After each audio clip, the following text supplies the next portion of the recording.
Okay, naatay bagong prompt generator dire. So pwede ninyo magamiton sa ChatGPT, DeepSeek, Claude AI o uban pang AI. Okay? So kaning spreadsheet parihara ni atong old one pero naka by column na siya. So dire topic page column A. So kung unsan topic like this one, unsan topic, the blog title is the blog topic. Primary keyword kung unsa ang focus keyword niya kani. So focus keyword is aged care compliance. So mao na ibutang imo diri sa primary keyword.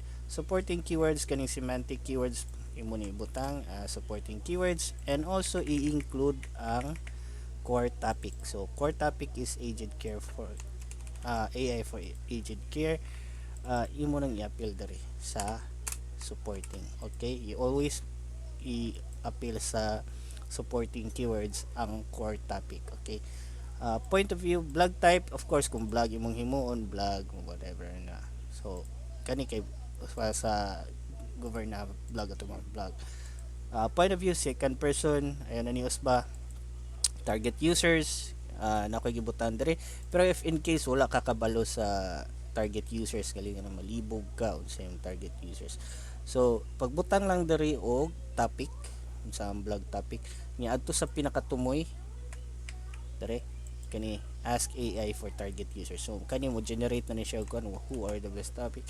Ato ka chat GPT niya i-ask siya unsa yang target user. So mo provide na siya, so ikuan lang ang iyahang kuan. Ayaw niya pilang questions or other ano niya. Kani lang gi-provide niya agent care, so mao ni butang nimo diri sa target users. Intent kung blog, informational and transactional ay butang ayaw commercial.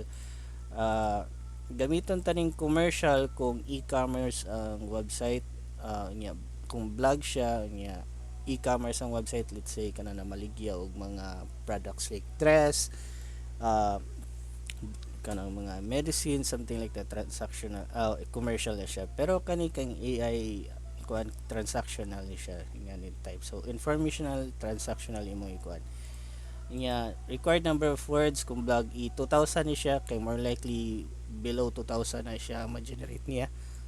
Band words ay nanius ba, tone ay nanius ba, ang brand, of course kung unsa ang business name mo po niya brand. Location kaning governor wala ni proper location. Reading level, so pwede 8th grader na lang na siya. Include internal links too, so kani kay specific for AI bot man ang i-target. So naman ni AI bot ang kuan govern na features and normal care. So mo ni ang atong i-internal link, and then include CTA at the bottom. Yes, true. Include FAQs, ayaw lang sa mga blogs, don't include FAQs. Okay, other requirements ayaw ni usba kani ako giusab, gibutan dere. So wala sa column R mao ni ang generated prompt, mao ni imong ibutan sa ChatGPT. So ayaw na pagkuan gamit aning writer, article writer, diretso lang ka sa ChatGPT, and then well kay free ra man ni siya, diretso lang ka paste, wala na.